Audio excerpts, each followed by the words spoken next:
வணக்கம். நான் Benjamin ஃபார்மிங்கனோட founder. இன்றைக்கி நம்ம வந்து மதுரை பக்கத்தில் உசிலம்பட்டி அப்படிங்கிற ஊரில் இருக்கிறோம். மதுரைன்னா எல்லாருக்கும் ஞாபகம் வருது மீனாட்சி அம்மன் டெம்பிள். அதுக்கு அடுத்தபடியாக மதுரைன்னா ஞாபகம் வர்றது மதுரை மல்லி. ஸோ மதுரை மல்லி வளர்க்கக்கூடிய ஒரு ஃபார்முக்கு தான் நம்ம வந்திருக்கிறோம். மதுரை மல்லி அப்படிங்கிறது ஜியாகிரபிக்கல் ஐடென்டிஃபிகேஷன், அதாவது புவிசார் குறியீடு பெற்ற ஒரு பூ. இந்த மதுரை மல்லி அப்படிங்கிற பேரை இந்த ரீஜனில் இருக்கிறவங்களால மட்டும்தான் யூஸ் பண்ண முடியும். ஏன்னா இதுக்கு அந்தளவுக்கு சிறப்பம்சம் இருக்குது. ஸோ அப்படி ஒரு கிராப் மதுரை மல்லி. அதை வந்து இதுக்கு கமர்ஷியல் வேல்யூ வந்து ரொம்ப ஜாஸ்தி. இந்தியாவுக்குள்ளேயும் நல்லா சேல் ஆகுது. அதே மாதிரி இதுக்கான எக்ஸ்போர்ட் பாசிபிலிட்டிஸ் வந்து ரொம்ப ஜாஸ்தி. இந்த ஃபார்ம் அந்த விதத்தில் இங்கே இருக்கக்கூடிய எல்லா விளைச்சலுமே வந்து எக்ஸ்போர்ட் தான் ஆகுது. ஐ திங்க் பர்டிகுலராக யூஎஸ்க்கு எக்ஸ்போர்ட் ஆகிட்டு இருக்குது. ஸோ எக்ஸ்போர்ட் பண்ணுறதுக்கு நல்ல ப்ரொடக்டிவிட்டி வேணும், நல்ல குவாலிட்டி வேணும். அப்படிங்கிறதுனால இந்த ஃபார்மில் டெக்னாலஜி இம்ப்ளிமெண்டேஷன் பண்ணியிருக்கிறாங்க. அதை பற்றி டீட்டெயில்டாக பார்க்கலாம். மிஸ்டர் சுதீப், இவர் வந்து இந்த ஃபார்முடைய மேனேஜர். வணக்கம். வணக்கம் சார். ஸோ இது வந்து நம்ம கல்டிவேட் பண்ணி கிட்டத்தட்ட 9 மாதம் ஆச்சுன்னு சொன்னீங்க இல்லையா? ஆமாங்க சார், 9 மாதம். இன்ஃபேக்ட் இந்த கிராப்போட ஹிஸ்ட்ரி நான் புரிஞ்சுக்கிட்ட வரைக்கும் நட்டு ஃபஸ்ட்டு ஒரு 3 மாதம் 4 மாதத்துக்கு வளர்ச்சி இல்லாமல் அதுக்கப்புறமா திருப்பி நம்ம இன்டர்வென்ஷன் கொடுத்து உரங்களை சரி பண்ணி திருப்பி வளர்ச்சி கொண்டு வந்திருக்கோம் ஆமாங்க இல்லையா? சார். ஆமாங்க. ஃபர்ஸ்ட் ஒரு 3 மாசத்துலங்க சார் செடியே சாவர நிலைமையில போயிருச்சுங்க. எல்லாமே குச்சியா எல்லாம் உதிர்ந்து எல்லாம் குச்சி ஆயிருச்சுங்க. அதுக்கப்புறம் நம்ம ஃபர்தரா அந்த ஃபெடிகேஷன் கொடுக்கறதுனால நம்ம மேனுவலா கொடுக்கறத விட நம்ம ஆட்டோமேஷன்ல கொடுத்ததுனால கொஞ்சம் எல்லா செடிங்களுக்கும் அளவா கரெக்டாக எல்லா செடிங்களுக்கும் ஈவனா ஃபெடிகேஷன் ஆகி கொஞ்சம் தளர்ந்து வந்துருச்சுங்க. ஓகே. இவர் சொன்ன மாதிரி அந்த ஃபஸ்ட்டு ஒரு 4 மந்த்ஸ்க்கு அப்புறமா அந்த நியூட்ரிஷன் மேனேஜ்மெண்ட் வந்து நாங்கள் டேக் ஓவர் பண்ணுறோம். ஸோ எங்களுடைய ரெப்ரசன்டேட்டிவ் நியூட்ரிஷன் மேனேஜ்மெண்ட் அட்வைஸ் கொடுக்குறாங்க. அட்வைஸ் கொடுக்கறது மட்டும் இல்லாமல் குரோட்ரான், அது உங்கள் எல்லாருக்கும் டீட்டெயில்டாக தெரியும். அதுவே தேவையான நேரத்தில் தேவையான அளவு கரெக்டாக கொடுத்துருது. இரிகேஷனும் இந்த ஏர் வாட்டர் பேலன்ஸ் அப்படிங்கிறத கரெக்டாக மெயின்டைன் பண்ணுறதுனாலையும் நியூட்ரிஷன் மேனேஜ்மெண்ட்டும் ப்ராப்பராக ரிவைவ் பண்ணி ஒழுங்காக அப்ளை பண்ணுறதுனால லாஸ்ட் ஒரு 5 மந்த்ஸில் ஒரு சிங்கிள் ஸ்டெம் மாதிரி இருந்த செடிகள் இன்றைக்கி இந்த அளவுக்கு வந்திருக்குது. இன்ஃபேக்ட் ஹார்வெஸ்ட் ஸ்லோவாக ஆரம்பித்து 3 மாதம் ஆச்சுது. இப்போ வந்து ஒரு சைக்கிள் போயிட்டே இருக்குது. ஒரு பீக், அப்புறம் வந்து ஒரு ட்ராப், ஒரு பீக், ஒரு ட்ராப் அப்படின்ட்டு.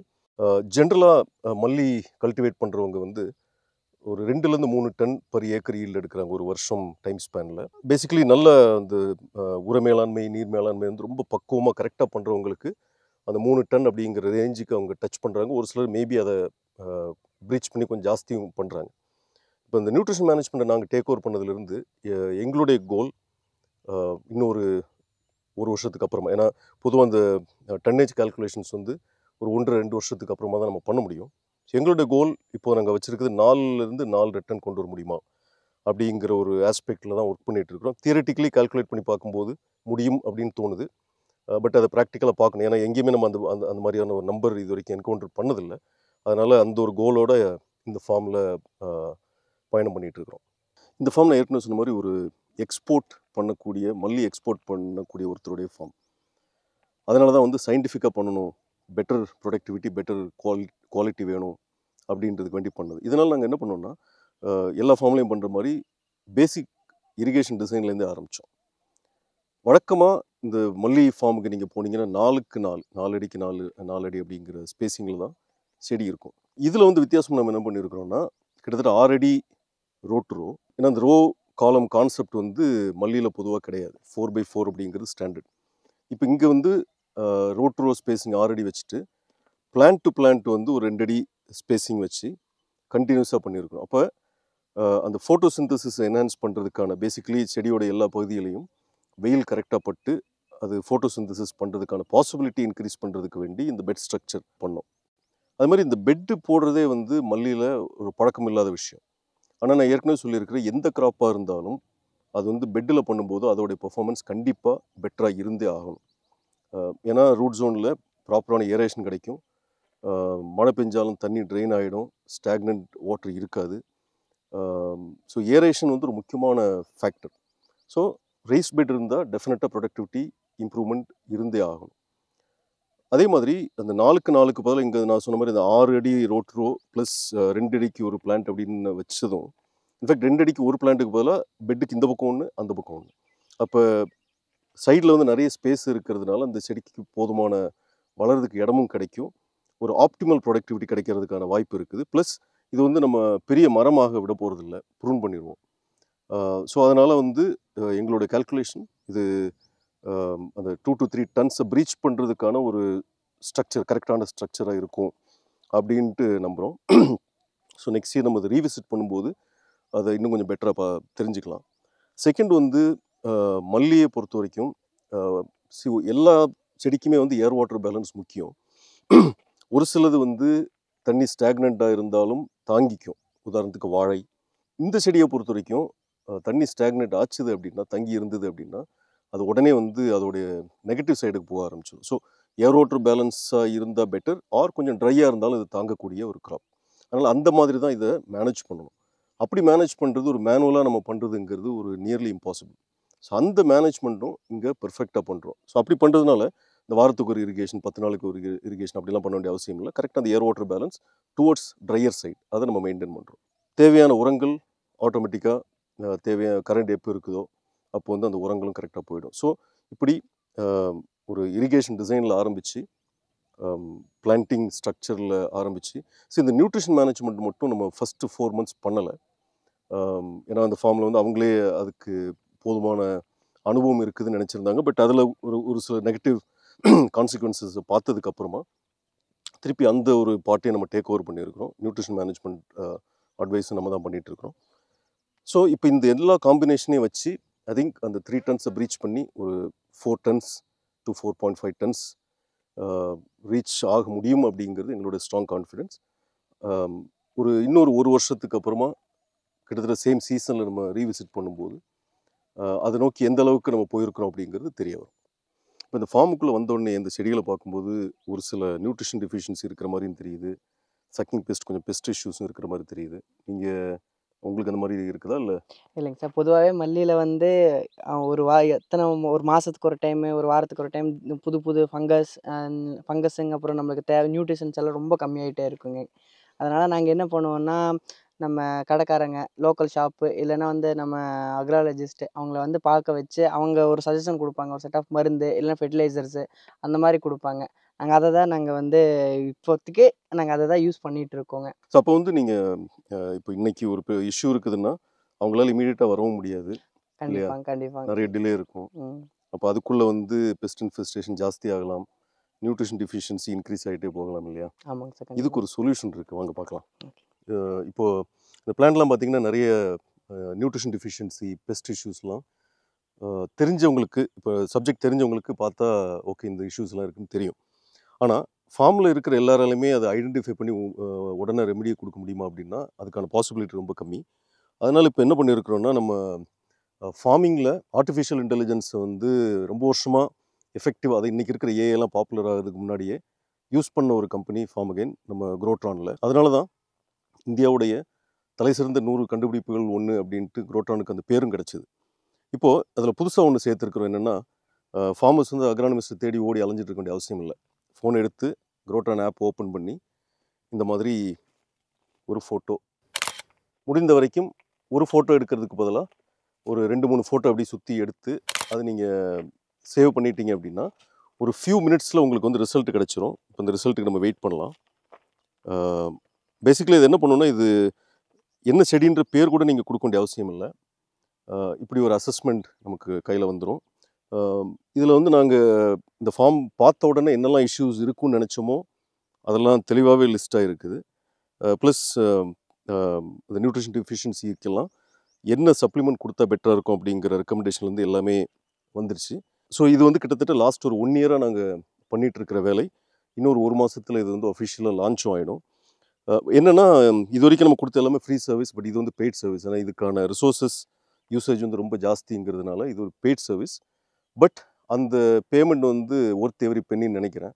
ஏன்னா நம்ம நினச்ச நேரத்தில் கரெக்டாக அதில் என்ன இஷ்யூ இருக்குதுன்னு பார்க்குறது மட்டும் இல்லை, நம்மளுடைய பாக்கெட் கம்பெனியன் இமீடியட்டாக ஓகே இந்த இஷ்யூ இருக்குது, இப்படி பண்ணால் ரிசால்வ் ஆகும் அப்படிங்கிறத நமக்கு சொல்கிறதுக்கான ஒரு பாக்கெட் கம்பெனியன், நம்ம கூடயே இருக்கக்கூடிய ஒரு கம்பெனியன். நியூட்ரிஷன் டிஃபிஷியன்சி இல்லைனா பெஸ்ட் ஐடென்டிஃபை பண்ணுறது மட்டும் இல்லை, அதுக்கான ரெமெடியும் கொடுத்துருது. இன்ஃபேக்ட் அதுக்கு அடுத்த லெவல் ஆஃப் டெவலப்மெண்ட் நாங்கள் இப்போ என்ன பண்ணிகிட்டு இருக்கிறோன்னா, நியூட்ரிஷன் மேனேஜ்மெண்ட் அப்படிங்கிறது குரோட்ரான் அப்ளிகேஷனில் நடக்கிற விஷயம். அதுதான் ஆன் த ஃபீல்டு வந்து டெலிவரி ஆகுது. ஸோ ஒன்ஸ் இது வந்து நியூட்ரிஷன் இஷ்யூஸ் ஏதாவது ஐடென்டிஃபை பண்ணிச்சுதுன்னா, இப்போ நம்ம இப்போ புதுசாக அதில் என்ன சேஞ்ச் கொண்டு வரோம் அப்படின்னா, இருக்கக்கூடிய நியூட்ரிஷன் மேனேஜ்மெண்ட் அந்த அப்ளிகேஷன் பேட்டர்னை ஸ்டடி பண்ணிவிட்டு அதில் ஃபைன் டியூன் பண்ணி இந்த ரெமிடிஸை கரெக்ட் பண்ண முடியுமா அப்படிங்கிறத அனலைஸ் பண்ணி ஆட்டோமேட்டிக்காக ஸ்கெடியூலே மாற்றி விட்ரும். ஸோ அந்த ஒரு ஃபீச்சரை நோக்கி இப்போ போயிட்டுருக்கோம். சரி, இப்போ நான் காட்டின விஷயத்தை பற்றி என்ன நினைக்கிறீங்க? இது ரொம்ப அட்வான்ஸாக இருக்குங்க சொல்ல Okay. போனோம்னா. நான் வந்து ஒருத்தங்க கிட்ட ஃபோன் பண்ணி அக்ராலஜிஸ்ட்கிட்டயோ இல்லை கடைக்காரங்கிட்டயோ ஃபோன் பண்ணால் வந்து பார்க்க இது பண்ணுறக்குள்ள அது வந்து கண்டிப்பாக ஒரு செடியில் இருக்குதுன்னா 10 செடிக்கு அப்படியே ஸ்ப்ரெட் ஆகி போயிட்டே இருக்கும். இதுங்கிறப்போ சீக்கிரம் சொல்யூஷன் ஒரு 2-3 மினிட்ஸ்க்குள்ளேயே நம்மளுக்கு ரிசல்ட்டும் கிடச்சிருது. நம்ம என்ன சொல்கிறதுங்க, கொஞ்சம் சீக்கிரமே அந்த சொல்யூஷனை அந்த ஃபங்கஸும் இருக்குது, என்ன இருந்தாலும் கொஞ்சம் சீக்கிரமாக இது பண்ணலாம். ஒரு பெட்டராக இருக்குங்க. கண்டிப்பாக ஒரு யூஸ்ஃபுல் தாங்க. Very good. இப்போ நீங்கள் ஏற்கனவே க்ரோட்டோன் யூஸ் பண்ணிட்டு இருக்கிறீங்க லாஸ்ட் ஒரு ஃபியூ மந்த்ஸா இல்லையா? ஆமாங்க சார். எப்படி இருக்குது? நான் வந்து எஜுகேட்டட் வந்து அவ்வளோக்கா இல்லை. நான் டிப்ளமோ தான் படிச்சிருக்கேன். இது வந்து யூசர் ஃப்ரெண்ட்லி எப்படின்னா, நான் எடுத்து காமிக்கிறேன் இருங்க. இதில் வந்து பார்த்தீங்கன்னா, நம்ம இதில் 8 பிளாக்ஸ் இருக்குது நம்ம ஃபீல்டில். இதில் வந்து 5 பிளாக்ஸ்க்கு வந்து தண்ணி போயிருக்கு. க்ரீனிஷாக காமிக்குது. இந்த 2 பிளாக்குக்கு தண்ணி போகல. ஏன்னா நம்ம எங்களால் விட முடியல. அந்த கரண்ட் கட் ஆயிருக்கு. ஏதோ ஒரு இஷ்யூவாக இருக்குது. ஆனால் இப்போ இதில் வந்து இன்னும் ஒரு 12 கரண்ட் வந்துடும். ஆட்டோமேட்டிக்காக அதுவே எங்களுக்கு நாங்கள் இது பண்ணணும், நாங்கள் எடுத்து விடணும், நாங்கள் போய் வால்வு திறந்து விடணும், நாங்கள் மோட்டர் ஆன் பண்ணணுன்ட்டு எந்த விஷயமும் இல்லை. அதுவே ஆட்டோமேட்டிக்காக தண்ணி எடுத்து விட்டுரும். தண்ணி போதுமானதாக இருந்துச்சுன்னா அதுவே கட் ஆஃப் ஆகிக்கும். அதனால் ரொம்ப யூஸ்ஃபுல்லாக இருக்குங்க. சரி, மல்லிக்கு நிறைய பேர் இந்த இரிகேஷனை ரொம்ப முக்கியத்துவம் கொடுக்கறதில்ல. வாரத்துக்கு ஒரு நாள் 5 மணி நேரம் நீங்கள் சொன்னீங்களே, அப்படி தான் உங்களுக்கு அட்வைஸ் பண்ணுறாங்க அப்படின்ட்டு. அதுக்கு பதிலாக இந்த மாதிரி எப்போ ஈரம் தேவையோ அப்போ கொடுக்கறது, இதனால மல்லிக்கு மல்லி செடி வந்து பெட்டராக பெர்ஃபார்ம் பண்ணணும்னு நினைக்கிறீங்களா? அதாங்க சார். நம்மளுக்கு எங்களுக்கு சஜஷன் கொடுத்தது எப்படின்னா, ஒரு 5 to 6 ஹார்ஸ் வந்து தண்ணி விடுவோம். அதுக்கப்புறம் வந்து ஒரு 10 டேஸ்க்கு இல்லை 7 டேஸ்க்கு வந்து நாங்கள் விட மாட்டோம். அதை விட நாங்கள் எப்போ தண்ணி குறையுதோ, ஏன்னா நம்மளுக்கு எப்போ தாகம் எடுக்குதோ அப்போ தானே நம்ம தண்ணி குடிக்க முடியும். அதே மாதிரி தான் செடிங்களுக்கும். அதனால் எப்போ அதுக்கு தண்ணி தேவையோ அதுவே ஆட்டோமேட்டிக்காக அது சென்ஸ் ஆகி தன்னை போல் அது ஆட்டோமேட்டிக்காக எடுக்கிறதுனால இன்னும் கொஞ்சம் பெட்டராக பர்ஃபார்மன்ஸ் பண்ணும். ஆமாம். ஓகே. சரி, ஆக்சுவலாக இதை பற்றி நான் ஒரு விஷயம் நான் சொல்கிறேன். இப்போ நிறைய பேர் அந்த வாரத்துக்கு ஒரு இரிகேஷன் 10 நாளைக்கு ஒரு இரிகேஷன் கொடுக்கறது வந்து என்னென்னா, ஃபர்ஸ்ட் ஆஃப் ஆல் மல்லி வந்து ஓவர் இரிகேஷன் பண்ணால் கண்டிப்பாக வேரழுகள் நிறைய வரும், பூ நிற்காது, பூக்காது ஒழுங்கா. இந்த காய்ச்சலும் பாய்ச்சலும் அப்படிங்கிற ஒரு கான்செப்ட் இருந்தால் தான் மல்லி வந்து நல்லா வளரும். அது ஒரு உண்மை. ஸோ அதுக்கு நம்ம ட்ரெடிஷ்னலாக நம்ம தெரிஞ்சு வச்சுருக்கிற மெத்தட் வந்து ஒரு தடவை இரிகேஷன் கொடுத்துட்டோம்னா ஒரு 10 நாள் இரிகேஷன் கொடுக்காம இருந்தால் அந்த பாய்ச்சினதுக்கப்புறம் காயறதுக்கு டைம் கொடுக்கும். ஸோ அந்த விதத்தில் வந்து ஓரளவுக்கு ஏர் வாட்டர் பேலன்ஸ் மெயின்டைன் பண்ணுறோம். அதனால் அந்த மெத்தட் தப்புன்னு சொல்ல முடியாது. ஆனால் இன்றைக்கி நம்ம கையில் இருக்கிற ஆயுதம் வந்து ஏஏ பவர்டு ஆயுதம். அதால் என்ன பண்ண முடியும், அது ஒரு வாரம்லாம் வெயிட் பண்ண வேண்டாம். ஒரு சின்ன இரிகேஷன், கொஞ்சம் இரிகேஷன், அதுக்கப்புறமா அந்த ஈரப்பதம் குறையிற வரைக்கும் வெயிட் பண்ணிவிட்டு இமீடியட்டாக அடுத்த இரிகேஷன். அப்போ அந்த காய்ச்சலும் பாய்ச்சலும் அப்படிங்கிற மெத்தடை நம்ம மெயின்டைன் பண்ணிகிட்டே இருக்கிறோம். ஓவர் வாட்டரிங் நடக்க போகிறதில்ல. ஃப்ரீக்வெண்ட் ஃபெர்டிகேஷன் கொடுக்குறோம். ஏன்னா அவங்க வந்து அந்த வாரத்துக்கு ஒரு தடவை கொடுக்கும்போது அப்போ தான் ஃபெர்டிகேஷன் கொடுக்க முடியும். இப்போ நம்ம வந்து செடிக்கு தேவையான உணவு, நீர் எல்லாத்தையும் சின்ன குவான்டிட்டியில் அடிக்கடி நம்ம கொடுத்து அதே மாதிரியான ஒரு ஒரு ஆல்மோஸ்ட் ட்ரை என்வாயன்மெண்ட் மெயின்டைன் பண்ணி இந்த செடிக்கான கரெக்டான ஒரு கிளைமேட்டிக் கண்டிஷனை மெயின்டைன் பண்ணுறதுக்கு நம்மளால் முடியும். ஏன்னா நம்மகிட்ட வந்து அந்த power of technology again powered by AI நம்ம கையில் இருக்குது, நம்ம பாக்கெட்டில் இருக்குது. ஸோ ஆப் வந்து அப்போ நல்லாவே எஃபிஷியண்ட்டாக யூஸ் பண்ணுறீங்க. ஸோ உங்களுக்கு ஏதாவது தடுமாற்றம் இருந்ததுன்னா பேக் அண்ட் டீமுக்கு ஏதாவது பேசுவீங்களா? கண்டிப்பாங்க சார். நான் சொல்லி ஆகணும் இதை. எனி டைம் நான் ஆக்சுவலாக வந்து நைட்டு தான் கரண்ட் வரும் எங்களுக்கு. 3 ஃபீஸ் வந்து நைட்டு தான் வரும். அந்த எந்த டைம் வந்து நான் ஃபோன் பண்ணாலுமே ஃபார்மகேனோட ஒரு சப்போர்ட் வந்து கண்டிப்பாக இருக்குது. எப்போ ஃபோன் பண்ணாலும் சொல்லுங்கள், நம்ம என்ன கேட்டாலும் அப்போ உடனே சால்வ் பண்ணி கொடுத்துட்றாங்க. Very good. அதே மாதிரி ஏதோ ஒரு ப்ராப்ளம் இந்த மாதிரி வால்வு ஏதோ ஒரு பிரச்சனை மோஸ்ட்லி வரல, எங்களுக்கு இன்னும் முடி வரல. ஒரே ஒரு டைம் வந்தது. வந்தப்போ சொன்னோன்னா அடுத்த நாளே வந்து கிளியர் பண்ணி தந்துட்டாங்க. இந்த ரொம்ப சப்போர்ட்டாக இருக்குங்க. Okay, thank you. ஐ திங்க் இந்த மாதிரியான ஃபீட்பேக் எங்களுக்கு தேவை. ஸோ அந்த ப்ராசஸ் அப்போ நல்லா ஒர்க் ஆகுது, டீம் டெடிக்கேட்டடாக ஒர்க் பண்ணுறாங்கன்னு நினைக்கிறேன். நன்றி, ரொம்ப சந்தோஷம். ஸோ ஒரு பக்கம் டெக்னாலஜி அதோட வேலையை பண்ணுது, இன்னொரு பக்கம் உங்களை மாதிரி சின்சியரான மேன் பவர் நல்லா மேனேஜ் பண்ணிகிட்ருக்கிறீங்க. ஐ திங்க் இந்த காம்பினேஷன் உங்கள் ஓனருக்கு வந்து ஒரு பெஸ்ட் ப்ரொடக்டிவிட்டி, பெஸ்ட் ப்ராஃபிட்டை கொடுக்கும் அப்படின்னு நான் நம்புகிறேன். நெக்ஸ்ட் இயர் கிட்டத்தட்ட இதே டைமில் திருப்பியும் வந்து பிளான்ட்டோட பெர்ஃபார்மன்ஸ் எந்த அளவுக்கு இம்ப்ரூவ் ஆகிருக்கு அப்படிங்கிறத பார்க்குறோம். நன்றி, வணக்கம். தேங்க்யூ.